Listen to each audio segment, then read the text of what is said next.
You ask Tiger to solve. This deals with linear equations with one unknown. The final result is x equals -7.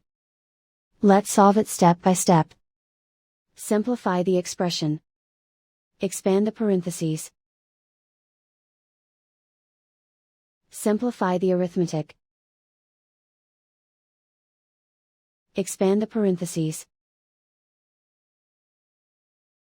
Simplify the arithmetic.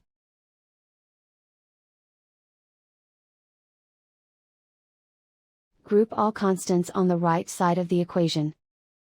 Subtract 5 from both sides. Simplify the arithmetic.